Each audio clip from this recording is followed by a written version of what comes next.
మీరెప్పుడైనా గమనించారా?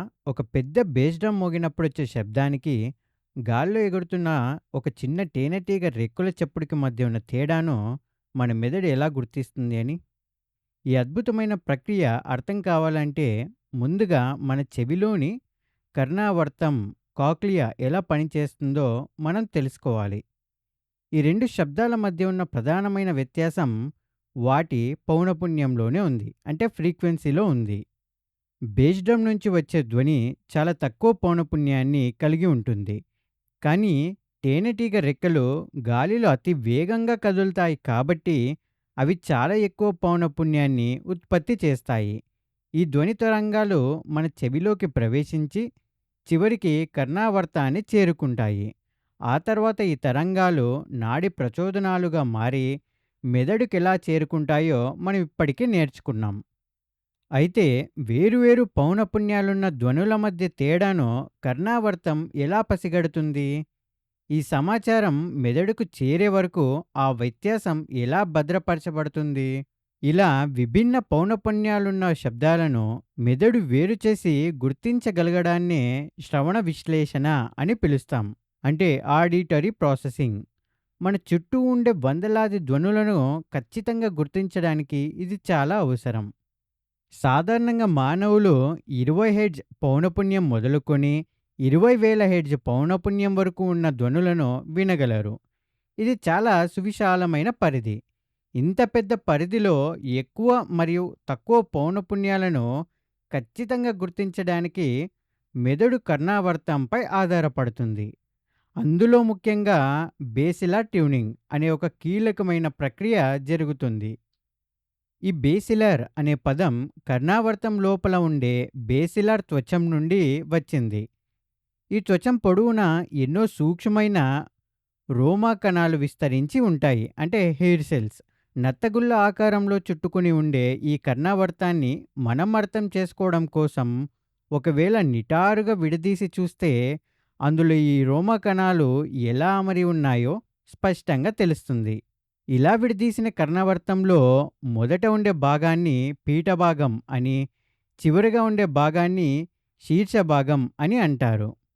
వేర్వేరు ధ్వనులు వచ్చినప్పుడు ఏ ఏ రోమా కణాలు ఉత్తేజితం అవుతున్నాయో గమనిస్తే పీఠభాగంలో ఉన్న రోమా కణాలు అత్యధిక పౌనఃపున్యం ఉన్న ధ్వనులకు స్పందిస్తాయి.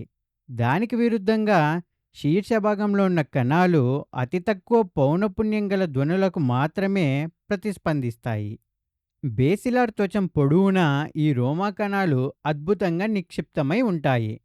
పీఠభాగానికి దగ్గరగా ఉన్న రోమా కణాలు 1600 హెర్ట్జ్ లాంటి అధిక పౌనఃపున్యాలకు ఉత్తేజితమైతే, శీర్షభాగానికి దగ్గరగా ఉన్నవి కేవలం 25 హెర్ట్జ్ లాంటి తక్కువ పౌనఃపున్యాలకు స్పందిస్తాయి. అంటే బేస్ డ్రమ్ లాంటి శబ్దం శీర్షభాగాన్ని, తేనెటీగ రెక్కల శబ్దం పీఠభాగాన్ని ఉత్తేజపరుస్తాయన్నమాట. మనం వినే విభిన్న ధ్వనులు చెవిని చేరినప్పుడు అవి బేసిలర్ త్వచంలోని వేర్వేరు ప్రాంతాలను ప్రేరేపిస్తాయి. ఉదాహరణకు బేస్ డ్రమ్ వాయించినప్పుడు ఆ తక్కువ పౌనఃపున్య ధ్వని తరంగాలు చెవిలోకి ప్రవేశించి కర్ణావర్తాన్ని చేరుతాయి. ఆ తర్వాత ఆ పౌనఃపున్యానికి ఖచ్చితంగా సరిపోయే రోమా కణం దగ్గరకు చేరే వరకు ఆ ధ్వని తరంగం బేసిలార్ త్వచంలోని ద్రవం గుండా ప్రయాణిస్తూనే ఉంటుంది. ఉదాహరణకు ఆ ధ్వని పౌనఃపున్యం 100 హెర్ట్జ్ అనుకుందాం.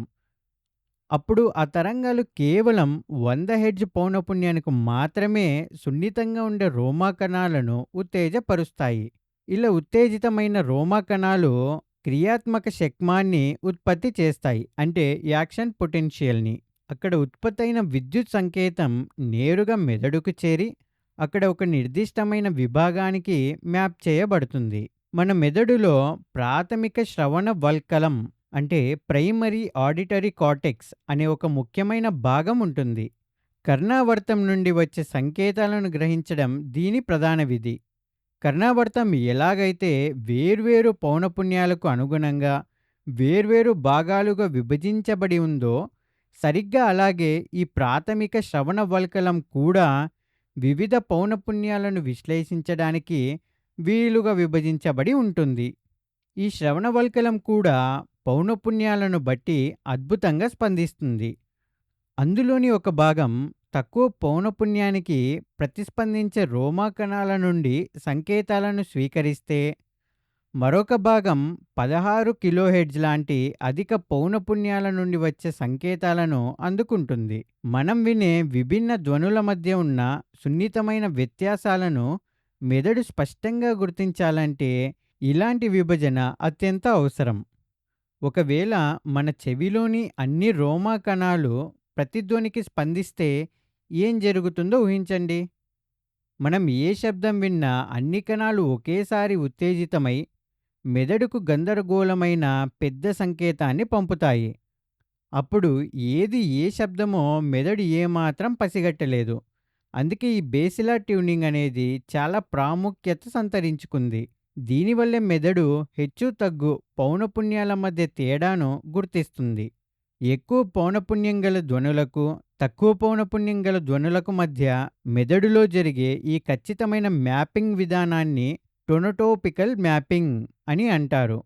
దీన్ని సంక్షిప్తంగా చెప్పాలంటే చెవిలోకి ప్రవేశించే ధ్వని తరంగాలు వేర్వేరు పౌనఃపున్యాలను కలిగి ఉంటాయి. వాటన్నింటినీ ఒకదానికొకటి కలవకుండా ఖచ్చితంగా వేరు చేసి గుర్తించడమే ఈ మొత్తం ప్రక్రియ వెనుక ఉన్న ప్రధానమైన ఉద్దేశం. ధ్వని తరంగాలు చెవిలోకి వచ్చి కర్ణావర్తాన్ని తాకగానే అవి వివిధ ప్రాంతాల్లో ఉన్న రోమా కణాలను ఉత్తేజపరుస్తాయి. అధిక పౌనఃపున్యం అయితే పీఠ భాగంలో, తక్కువ పౌనఃపున్యం అయితే శీర్ష భాగంలో రోమా కణాలు స్పందిస్తాయి. ఆపై ఈ రోమా కణాలు తమ తాంత్రికాక్షాల ద్వారా సంకేతాలను పంపుతాయి.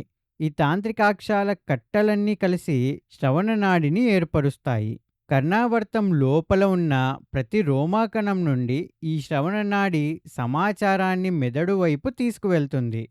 ఇది మెదడుని చేరిన తర్వాత దానిలోని నాడి తంతువులు మళ్ళీ విడిపోయి ప్రాథమిక శ్రవణవల్కంలోని వేర్వేరు విభాగాలకు ఆయా పౌనఃపున్యాల సమాచారాన్ని ఖచ్చితంగా చేరవేస్తాయి. ఈ విధంగా మన చెవి, మెదడు ఎంతో సమన్వయంతో పనిచేస్తాయి.